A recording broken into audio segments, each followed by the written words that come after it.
धौलपुर जिले में एक युवक को चंदा नहीं देना उस समय भारी पड़ गया जब आरोपितों ने उसे घर में घेर कर पैर में गोली मार दी। पैर में गोली लगने के बाद घायल युवक का जिला अस्पताल में उपचार चल रहा है। पुलिस ने आरोपितों के खिलाफ आईपीसी की धारा 307 में मामला दर्ज कर आरोपितों की तलाश शुरू कर दी है। मामला जिले के कोतवाली थाना इलाके के मोरोली गांव का है, जहां के रहने वाले 30 वर्षीय युवक जोगिंदर पुत्र रामधन के घर पर गांव के ही रहने वाले श्रीकेश और उसके पिता उदयभान पुत्र शंकर सिंह चंदा मांगने आए। आरोपी श्रीकेश ने जोगिंदर के परिजनों से 10,000 रुपए का चंदा मांगा। चंदा के पैसे नहीं देने पर शनिवार की रात को जब जोगिंदर दुकान से गुटखा लेकर घर लौट रहा था तो आरोपी श्रीकेश और उसके पिता ने उसे घेर लिया और उसके गोली मार दी। जोगिंदर के पैर में गोली लगने से वह जमीन पर गिर गया। गोली की आवाज सुनकर मौके पर पहुंचे ग्रामीणों को देख आरोपी तो मौके से भाग गए। गोली लगने से घायल हुए जोगिंदर को परिजनों ने ग्रामीणों की मदद से जिला अस्पताल में भर्ती कराया और कोतवाली थाना पुलिस को सूचना दी। अस्पताल पहुंची पुलिस ने घायल से जानकारी लेकर घटनास्थल का मौका मुआयना किया। पुलिस ने आरोपितों के खिलाफ आईपीसी की धारा 307 में मामला दर्ज कर आरोपितों की तलाश शुरू कर दी है। घटना हुई साहब, इसके साथ गया गांव में गुटखा लेने के लिए दुकान पे। उससे पहले चंदा मांगा और रास्ते में उधर से गुटखा लेके आया, सो घेर के रास्ते में उसने गोली मार दी पैर में। किन लोगों ने? ये श्रीकृष्ण ने, उदयमान ने। आपका क्या नाम है? मेरा नाम संतोष है। जिनके गोली लगी है उनका क्या नाम है? जोगिंदर है साहब। कौन लगते हैं आपके? मेरे चाचा का लड़का है। कल देर सायंकाल को मोरोली गांव में कोई दो चाचा ताऊ के लड़कों के मध्य में विवाद हुआ, जिसमें एक जोगिंदर नाम के लड़के के उसके चाचा के लड़के श्रीकेश ने कोई गोली मार दी जो घुटने के नीचे पाँव में लगी हुई है और बिल्कुल वो स्वस्थ है और हॉस्पिटल में भर्ती। उसके खिलाफ हमने कोई 307 वगैरह आईपीसी की धाराओं में प्रकरण पंजीबद्ध कर लिया गया है। इनको पैसों को लेकर के इनके मध्य में कोई विवाद था। धौलपुर शहर के इंदिरा गांधी स्टेडियम में धौलपुर प्रीमियर लीग का उद्घाटन करने के लिए क्रिकेटर दीपक चाहर पहुंचे। प्रीमियर लीग का आयोजन कर रहे प्रबंधक लक्ष्मी नारायण के साथ आमिर हुसैन ने उनका स्वागत किया। प्रीमियर लीग का उद्घाटन करते हुए क्रिकेटर दीपक चाहर ने टूर्नामेंट के अंत में दी जाने वाली ट्रॉफी का भी अनावरण किया। इस मौके पर भारतीय टीम के तेज गेंदबाज दीपक चाहर ने बताया कि इस तरह के टूर्नामेंट में खिलाड़ियों के सामने विषम परिस्थितियां होती हैं। इन विषम परिस्थितियों में खेलकर खिलाड़ी अपनी प्रतिभा का प्रदर्शन करता है। उन्होंने बताया कि वर्ष 2017 से वर्ष 2023 तक धौलपुर जिले का क्रिकेट ग्राउंड पूरी तरह से बदल गया है। दीपक चाहर पूर्व में वर्ष 2017 में धौलपुर में क्रिकेट खेल चुके हैं, जिनका धौलपुर जिले की क्रिकेट टीम की ओर से ही चयन हुआ था। जिले में आयोजित टूर्नामेंट में 10 टीमें भाग ले रही हैं, जिनमें खिलाड़ियों को खरीदने के लिए आईपीएल की तर्ज खरीदारी कराई गई थी। टूर्नामेंट के उद्घाटन समारोह में क्रिकेटर दीपक चाहर के स्वागत के लिए क्रिकेट संघ के पूर्व सचिव सोमेंद्र तिवारी के साथ क्रिकेटर राहुल राणा और क्रिकेट प्रेमी मौजूद रहे। आपको नई टीम के साथ खेला है, आपको अलग तरीके से खेला है, तो ये टूर्नामेंट और ये क्रिकेट बहुत इम्पोर्टेंट होती है कि कोई खिलाड़ी के लिए अच्छा खिलाड़ी बन रही है। और सभी टीमों को गुड लक कहूँगा, जो टीम अच्छी खेलेगी पूरे टूर्नामेंट में जीते। और again thank you so much मुझे यहाँ बुलाने के लिए। Thank you. Dream village foundation कसौटी खेड़ा के द्वारा धौलपुर जिले के बाड़ी उपखंड के कसौटी खेड़ा गांव में स्नेह मिलन सम्मेलन व प्रतिभा सम्मान समारोह का आयोजन किया गया, जिसमें बड़ी संख्या में लोग सम्मिलित हुए। ड्रीम विलेज फाउंडेशन कसौटी खेड़ा के द्वारा शिक्षा में श्रेष्ठ उपलब्धि अर्जित करने वाले विद्यार्थियों और समाज की विभिन्न प्रतिभाओं और भामाशाहों को सम्मानित किया गया। कार्यक्रम में अतिथि ने संबोधित करते हुए कहा कि समाज की तरक्की के लिए शिक्षा बहुत जरूरी है। उन्होंने बालिका शिक्षा पर बल देते हुए कहा कि बेटी पढ़ेगी तो घर शिक्षित होगा। कार्यक्रम में गाँव के प्रतिभाशाली विद्यार्थी विभिन्न सेवाओं में सेवारत, सेवानिवृत्त कर्मचारियों, अधिकारियों व अन्य क्षेत्रों की प्रतिभाओं को सम्मानित किया गया। वर्ष 2021-22 में व वर्ष 2023-24 में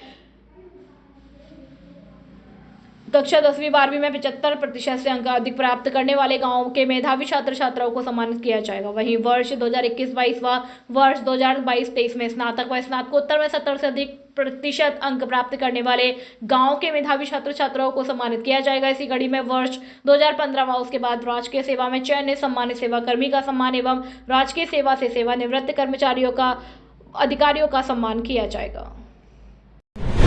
पिछले 3 दिन से जारी कोहरे और ठंड के असर से आमजन का जीवन ठप सा पड़ता नजर आ रहा है। कड़ाके की ठंड का दौर लगातार जारी है, ऐसे में हर कोई आहत नजर आ रहा है। लोगों को पिछले 3 दिन से भगवान सूर्यदेव के दर्शन दुर्लभ हो गए हैं। ऐसे में लोग अलाव के सहारे ही सर्दी से बचने का प्रयास कर रहे हैं। बड़े बुजुर्ग और छोटे बच्चों की इस दौरान आपसी आई हुई है। शहर के अस्पताल में भी कोल्ड वेव से पीड़ित मरीज पहुंच रहे हैं। ऐसे में सामान्य अस्पताल के प्रमुख चिकित्सा अधिकारी ने आमजन से छोटे बच्चों और बुजुर्गों की विशेष देखभाल करने की अपील जारी की है।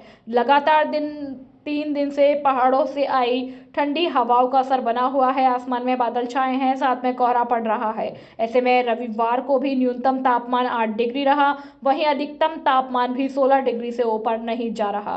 तापमान के इसी उतार चढ़ाव के चलते लोगों को गलन भरी सर्दी का एहसास हो रहा है। इसी के चलते लोग अलाव का सहारा ले रहे हैं, गर्म कपड़ों के दुबके हुए हैं। मौसम विभाग की माने तो सर्दी का यह सितम अभी 2 या 3 दिन और लगातार झेलना पड़ सकता है। शहर के सामान्य अस्पताल में सर्दी से पीड़ित मरीज आना शुरू हो गए हैं। छोटे बच्चे सबसे ज्यादा प्रभावित दिखाई दे रहे हैं। अभी सर्दी का प्रकोप ज़्यादा है, जैसा कि अस्पताल में ओपीडी और आईपीडी में देखने पे ज्ञात हुआ है कि छोटे बच्चे सर्दी के शिकार हो रहे हैं। अस्पताल में उल्टी दस्त, पेट दर्द और जुकाम खांसी के बच्चे आ रहे हैं। बहुत ज़्यादा नहीं है, फिर भी सर्दी के बच्चे आ रहे हैं। मैं बताना चाहूँगा कि जब किसी छोटे बच्चे को, नवजात को या कुपोषित बच्चे को या एक 5 साल तक के छोटे बच्चे जिनको लगातार सर्दी लगती है, तो शरीर में वाइटल रिएक्शंस कम हो जाते हैं। शरीर की जो एंजाइम है वो अपना काम करना कम कर देती है, या बहुत ज़्यादा सर्दी होने पर वाइटल एंजाइम काम नहीं करते हैं, जिससे शरीर की वाइटल क्रियाएं कम हो जाती हैं या रुक जाती हैं। उसके बहुत ही मतलब उल्टे परिणाम मिलते हैं। कभी कभी न्यूबॉर्न की हाइपोथर्मिया की वजह से डेथ भी हो जाती है। विशेषकर जो कम वजन के बच्चे हैं वो सर्दी की चपेट में जल्दी आ जाते हैं और सर्दी से उनकी मौत भी हो सकती है, और कई बार देखने में मौत मिलती भी है।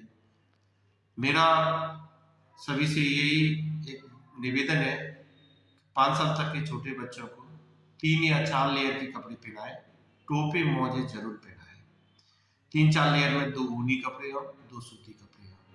ये 24 घंटे पहनाएं और रात को विशेष ध्यान रखें सर्दी की। जो नवजात बच्चा है उसके लिए रात को 24 घंटे मॉनिटरिंग रखें, बच्चा उघाड़ा नहीं हो जाए, नहीं तो सर्दी जानलेवा हो सकती है। की संख्या जैसे कि बाढ़ में देखा है कम ही है, परंतु सर्दी के बच्चे आ रहे हैं। धौलपुर जिले के सदर थाना क्षेत्र में आगरा मुंबई राष्ट्रीय राजमार्ग संख्या 44 पर ट्रक की चपेट में आने से एक बुजुर्ग महिला गंभीर रूप से घायल हो गई। हादसे में महिला के पैर का पंजा कट गया। स्थानीय लोगों की मदद से एम्बुलेंस द्वारा महिला को जिला अस्पताल में भर्ती कराया। घायल महिला लोगों पत्नी हेतराम जाटव को लेकर अस्पताल पहुंचे। स्थानीय लोगों ने बताया कि महिला तोरकापुरा गांव की रहने वाली है, जो अपने खेतों की रखवाली करने के लिए भरतपुर ओवरब्रिज के पास गई थी। खेतों से लौटते वक्त जब महिला सड़क को क्रॉस कर रही थी, तभी धौलपुर की ओर से आते तेज गति के ट्रक ने उसे टक्कर मार दी। ट्रक की चपेट में आने से महिला गंभीर रूप से घायल हो गई, जिसका सड़क हादसे में पैर का पंजा भी कट गया। हादसे के बाद स्थानीय लोग बुजुर्ग महिला को लेकर जिला अस्पताल पहुंचे, जहां इमरजेंसी में तैनात ड्यूटी डॉक्टर ने महिला को इलाज के दौरान ट्रॉमा वार्ड में शिफ्ट कर दिया। जी बॉस। अभी हमारे जिला चिकित्सा धौलपुर में एक वृद्ध महिला थी, लंगू नाम से, जिसको लाया गया था और उसका रास्ते में एक्सीडेंट हो गया था ट्रक के द्वारा। उसके पंजा पूरा कट गया था सीधे पैर का, और वो गंभीर अवस्था में हमारे लाई गई थी। उसको भी हेल्थ सेंटर के लिए और उपचार के लिए रेफर कर दिया गया है। धौलपुर जिले के भैंसेना गांव के नजदीक जंगलों में शिकारियों ने जंगली जानवर नीलगाय को गोली मार दी, जिसकी उपचार के दौरान मौत हो गई। आपको बता दें कि जिले के भैंसेना गांव के नजदीक शिकारियों ने नीलगाय का शिकार करने के लिए उसे गोली मार दी, लेकिन गोली की आवाज सुनकर मौके पर पहुंचे ग्रामीणों को देख शिकारी भाग निकले। ग्रामीणों ने इसकी सूचना वन विभाग और पुलिस को दी। मौके पर पहुंची वन विभाग की टीम ने घायल नीलगाय का रेस्क्यू कर जिला मुख्यालय पर लेकर आई है, जहां उसकी उपचार के दौरान मौत हो गई। आपको बता दें कि शिकारी नीलगाय का मांस और चमड़ी को भारी भरकम दामों में बेच देते हैं। शिकारियों द्वारा विगत लंबे समय से बेजुबान जानवरों को मारने का गौरव धंधा परवान चढ़ रहा है। मैं डॉक्टर रामावतार सिंघल, उप निदेशक बहुउद्देशीय पशु चिकित्सालय धौलपुर। कल रात को वन विभाग की टीम एक मेल नीलगाय को लेकर के चिकित्सालय में आई। उपचार से पहले ही उसने दम तोड़ दिया। उसके बाएं कंधे पर एक घाव का निशान था और आज उसका पोस्टमार्टम किया है हमारी टीम ने। और इसकी जो भी व्यक्ति का कारण है उससे अवगत करा दिया जाएगा। देहरादून में दिनांक 21 से 23 दिसंबर 2023 को भारतीय सैन्य अकादमी के 46वें रेगुलर एवं 30वें टेक्निकल बैच ग्रेजुएट कोर्स के स्वर्ण जयंती पुनर्मिलन समारोह में भारत के राष्ट्रपति से विशिष्ट सेवा मेडल प्राप्त धौलपुर जिले के एकमात्र ब्रिगेडियर राजीव सरीन और उनकी धर्मपत्नी रचना सरीन विशेष रूप से शामिल हुए। कार्यक्रम में वह सभी सेवानिवृत्त वीर जांबाज सैन्य अधिकारी मौजूद रहे जिन्होंने भारतीय सैन्य अकादमी से दिसंबर 1970 में सैन्य प्रशिक्षण पास आउट, भारतीय सेना में कमीशन प्राप्त कर देश सेवा की तथा फिर इन्हीं जवानों ने कुशल युद्ध कौशल एवं शौर्य एवं वीरता के दम पर 1971 में भारत पाक युद्ध में भारत का विजय तिरंगा लहराया, जिसमें धौलपुर जिले के रतन ब्रिगेडियर राजीव सरीन भी शामिल रहे। आप सेना के सभी महकमों में टॉपर रहे, इसलिए आपको वीरता एवं शौर्य के लिए राष्ट्रपति द्वारा विशिष्ट सेवा मेडल और chief of army staff commendation card से सम्मानित किया जा चुका है, जो कि आपके अद्वितीय पराक्रम, शौर्य व जज्बे को दर्शाता है। कार्यक्रम में अधिकारियों को पुरानी यादें ताजा कराई गई। जब वह ट्रेनिंग लेते थे उन्होंने वहां म्यूजियम देखा, पूरा मिलिट्री एनवायरनमेंट तरोताजा हो गया। कार्यक्रम में धौलपुर रत्न brigadier Rajeev Sarin 3rd senior most अधिकारी रहे। कार्यक्रम में ब्रिगेडियर सरीन ने भारतीय सैन्य अकादमी के युद्ध स्मारक जाकर विभिन्न युद्धों में बलिदान हुए सैनिकों को श्रद्धांजलि दी। यह उल्लेखनीय है कि ब्रिगेडियर राजीव सरीन 1971 में भारत पाकिस्तान के युद्ध में भारतीय सेना के 3 डोगरा यूनिट की अगुवाई ऑफशीयरिंग कंपनी कमांडर के रूप में की तथा दुश्मन के सैनिकों को हथियार डाल समर्पण करने पर मजबूर कर दिया। आरएसएस कार्यकर्ताओं ने किया स्वागत। राष्ट्रीय स्वयंसेवक संघ की संस्था राष्ट्रीय सेविका समिति के द्वारा 25 दिसंबर से 31 दिसंबर तक उच्च माध्यमिक आदर्श विद्या मंदिर केशव नगर भरतपुर में नारी शक्ति प्राथमिक प्रशिक्षण शिक्षा शिविर का आयोजन हुआ, जिसमें राजाखेड़ा से कुछ शिक्षार्थी ममता ठाकुर, रीना बघेल, सुंदरवती, शिवांगी शर्मा, गौरी ठाकुर, ललिता ने वर्ग में प्रशिक्षण लिया, जिनके घर वापसी पर आज महावीर कॉन्वेंट स्कूल पर राष्ट्रीय स्वयंसेवक संघ के कार्यकर्ताओं और गणेश दास महाराज के द्वारा माला और साफा पहनाकर स्वागत और सम्मान किया गया। और राष्ट्रीय स्वयंसेवक संघ के प्राथमिक शिक्षा वर्ग में यतेंद्र, हरेंद्र, राजन ठाकुर, रामदेव ने भी प्रशिक्षण प्राप्त किया। इस अवसर पर विशंबर दयाल शर्मा, हरवीर सिंह, कुश राठौर, ऋतिक, ध्रुव झा, आकाश राठौर, गोविंद, अंचल सोनी, अनिल गोस्वामी सहित अन्य कार्यकर्ता मौजूद रहे। बसेड़ी थाना इलाके में लगातार हो रही चोरी की घटनाओं से आक्रोशित ग्रामीणों ने रविवार को बसेड़ी सेपू सड़क मार्ग पर रतनपुर गांव के पास जाम लगा दिया। करीब 1.5 घंटे तक जाम लगने से आवागमन बाधित हो गया। जाम की सूचना मिलने के बाद बसेड़ी थाना प्रभारी गिरिराज प्रसाद मौर्य मौके पर पहुंचे, जिन्होंने ग्रामीणों के भारी विरोध का जमकर सामना किया। चोरी की घटनाओं का पर्दाफाश करने का आश्वासन देकर पुलिस ने जाम को खुलवाया।